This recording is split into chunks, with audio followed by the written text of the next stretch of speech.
ئەو کارتە بانکی لە ئێستادا زۆرترین مشتومڕی لەسرە بۆ موچەخۆران کە جوت حیزبی دەسەڵاتدار ناویان ناوە هەژماری من، بەڵام موچەخۆران نەکەر بە هەژماری خۆیانی نازانن، تەنانەت هیچ متمان و بڕوایەکیان پێی نییە و ئەمە لە کاتێکدا حکوومەتی ئێستای هەرێم نە شەرعیەت و نە سەنگ و قورسایی و نە پێگەی دیبلۆماسی و ئابووری نەماوە و ئەوەی بۆ تارکی سەرەکی بۆ حکوومەت تەنیا قورسکردنی ژیان و وەرکی موچەخۆرانە. هەژماری ئەمە ناوی لێنانین، هەژماری من، هەژماری ئەوان. لە ڕاستیدا هەژماری ئەوان بۆ ئەوەیە درێژە بە سیاسەتی چەوتی چەند ساڵی ڕابردویان بدەن لە بڕینی قوتی خەڵک بەڕاستی، وەک چۆن هەژماری ئەوان بۆ ئەوەیە کە دوجار دابەشکردنی موچەش بکەن بە دامەزراوەیەکی ئەهلی، وەک چۆن گشت جومگەکانی حکومڕانی هەرێمیان کردووە بە دامەزراوەی ئەهلی کە دوجار دامەزراوەکان لە پشتەوە هی خۆیانن بۆ قەبەکردنی سەرمایی خۆیان و وەپڕکردنی ژیرفانەکانی خۆیان، و هەروەها هەژماری ئەوان لە ڕاستیدا بۆ ئەوەیە مەسەلەن کەیسی موچە بە سیاسی بکرێەوە و لە هەر کاتێکدا بیانەوێ مەسەلەن وەکو فشارێکی سیاسی بەرامبەر بە میلەت و یان کۆی پرۆسە سیاسیەکان لە هەرێمی کوردستان بەکاری بێنن، وەک چۆن ئێستا موچە لە بەغداوە هاتووە و بە بارمتەیان گرتووە بە بڕیارێکی سیاسی ڕاگیراوە. ئەوە بەڕاستی کۆی هەژمارەکە لە تەنها بۆ فشاری سیاسی و قازانجی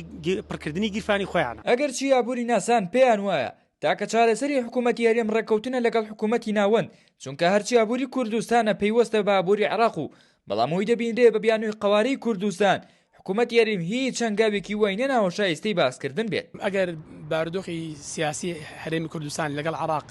هاوتەری بێت بە دڵنیاییەوە من گەشتبینم کە ئینشاڵڵا بەرەو ئاراستەیەکی زۆر باش دەڕوا، بەڵام ئەگەر هەڵوێستی حکوومەتی هەرێمی کوردستان نامەوفەق بێت لە بەرامبەر بڕیارەکانی دادگای فیدراڵ ئەوە بە دڵنیاییەوە بارودۆخەکە زۆر شپرزە دەبێت، بۆیە دەبێت ئێمە دوای بەدیل و ئەڵتەرناتیڤ دابگەڕین. ئینشاءڵڵا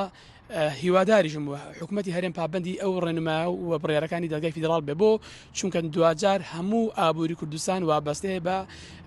ئابووری لە عێراقیش و لە هەرێمی کوردستانیشدا، چونکە ئیستیقراری سیاسی یەکسانە بە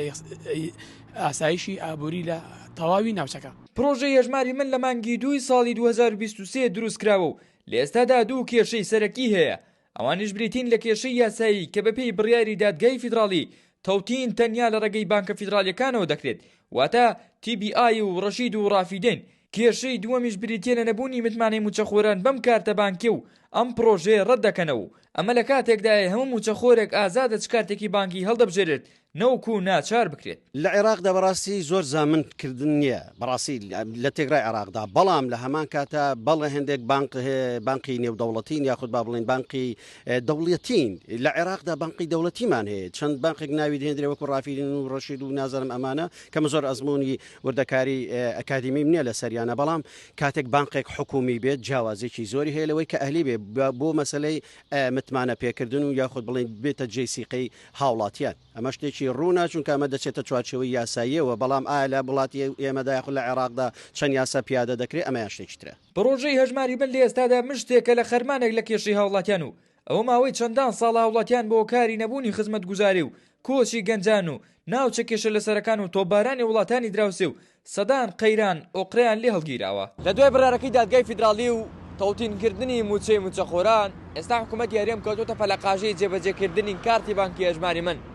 ئەمە لەلایەن بەشێکی زۆر لە موچەخۆران ڕەت دەکرێتەوە و بەگێچەڵێکی تری حکوومەتی هەرێمی کوردستانی دەزانن.